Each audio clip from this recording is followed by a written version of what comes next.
안녕하세요, 성도 여러분. 달고나 7주차가 시작되었습니다.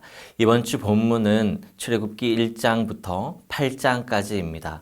오늘은 먼저 출애굽기의 전반적인 내용을 살펴본 후 1장 말씀을 보도록 하겠습니다.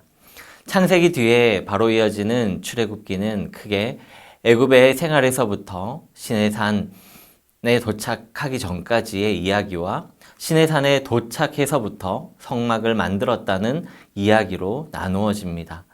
시내산에 도착해서는 말씀을 받고 언약을 맺고 성막을 만들었다는 새 이야기로 나누어지는데, 성막을 만들었다는 이야기는 또다시 새 부분으로 나누어집니다. 성막을 이렇게 만들라고 세세하게 알려주시는 하나님의 말씀과 그 말씀대로 순종하여 성막을 만드는 이야기, 그리고 그 사이에 금송아지 사건이라고 알려진 이스라엘의 우상 숭배 이야기를 기록하고 있습니다. 우리는 출애굽기를 통해 이스라엘 민족의 출발을 확인하면서 아브라함을 통해 시작된 하나님의 꿈이 역사 속에서 어떻게 구체화되는지를 확인할 수가 있습니다. 이런 질문을 해보겠습니다. 하나님의 꿈은 무엇일까요? 하나님의 꿈이 이루어지는데 필요한 것은 무엇이었을까요? 이스라엘 민족에게 요구된 삶의 방식과 사명은 무엇일까요? 그렇다면 나는 어떤 꿈을 꾸며 어떤 방식으로 살며 어떤 사명을 가지고 살아야 할까요? 우리 범어교회는 어떤 꿈을 꾸며 어떤 사명을 가지고 가야 할까요? 해방받고 인도받고 시내산에서 도착해서 하나님의 소원을 듣고 말씀을 받고 언약을 맺고 동행을 준비하는 이야기로 구성된 출애굽기에서 그 답을 찾고 실천할 수 있기를 소망합니다. 이제 1장 말씀을 살펴보겠습니다. 애굽으로 내려간 이스라엘 가족은 요셉까지 합하여 모두 70명입니다. 세월이 흘러 요셉과 그 시대 사람들이 다 죽고 이스라엘 자손은 하나님의 말씀대로 번성하였습니다. 수가 많아지고 세력이 커지고 그 땅을 가득 채웠습니다. 70명으로 시작해서 이렇게 된 것은 하나님의 말씀이 성취되었다라는 것입니다. 그러나 이 성취는 또 다른 문제를 가져왔습니다. 새로운 왕에게 이스라엘 자손은 수만 많은 것이 아니라 힘도 강하게 보였던 것입니다. 시간이 지나면서 그 수는 더 불어날 것이고 전쟁에서 그들이 원수들과 합세하는 날에는 나라가 흔들리는 심한 문제가 생긴다라는 것입니다. 그래서 애굽 왕조는 이스라엘 자손을 억압하기 시작합니다. 1단계 정책은 강제 노동에 동원하는 것입니다. 그럼에도 수가 불어나고 자손이 번성하는 것을 막을 수가 없었습니다. 그러자 2단계 정책을 펴는데 십브라와 부하라는 이름의 산파를 시켜서 사내 아이가 태어나면 죽이라는 명령이었습니다. 어떻게 되었을까요?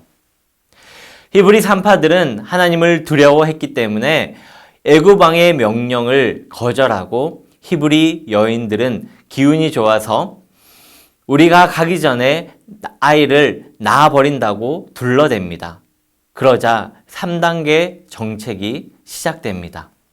갓 태어난 남자아이들 모두 강물에 던져 죽이라는 것입니다. 출애굽기 1장은 우리에게 하나님의 말씀이 이루어지는 행복한 현실의 한복판에 난데없이 다가오는 고난의 문제를 생각해 보라고 합니다. 애굽으로 간 야곱의 자손은 번성하여 강력한 세력을 이루었습니다. 그런데 말씀대로의 번성이 애굽 바로에게 억압의 빌미를 주었고 심지어 유아 학살이라는 만행으로까지 확대됩니다. 번성하리라는 하나님의 말씀이 성취된 것임에도 불구하고 고통을 만들어내는 고난의 현실이 닥친 것입니다. 이것을 어떻게 받아들여야 할까요? 우리는 하나님의 약속이 이루어지면 기쁨과 평화와 안식이 있다라는 생각을 합니다.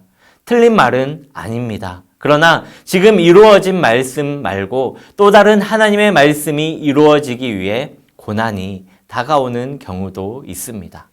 하나님은 이스라엘을 거룩한 백성, 제사장 나라로 부르셨습니다.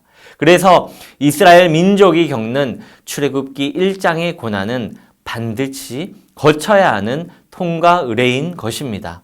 우리에게도 피할 수 없는 통과 의례로서의 고난이 있습니다. 우리는 그 고난을 어떻게 겪어내고 있습니까? 인내와 절제와 겸손으로 믿음의 용기로 한 걸음 나아가고 있습니까? 아니면 하나님이 정말 살아 계시느냐고 투정 부리고 불평하고 더 나아가 불신하는 데까지 가고 있습니까? 우리는 안정과 평화와 기쁨을 원하지만 하나님은 고난과 역경과 시련과 아픔과 문제와 의문 속에서도 하나님 나라를 이루어 가십니다. 하나님을 믿고 사느냐의 문제는 잘 사는가의 문제가 아니라 평화든 전쟁이든 고통이든 안식이든 하나님과 같은 꿈을 꾸고 있냐라는 것입니다. 오늘 하루도 하나님과 같은 꿈을 꾸며 살아가는 범어의 성도님들이 되시기를 간절히 소망합니다.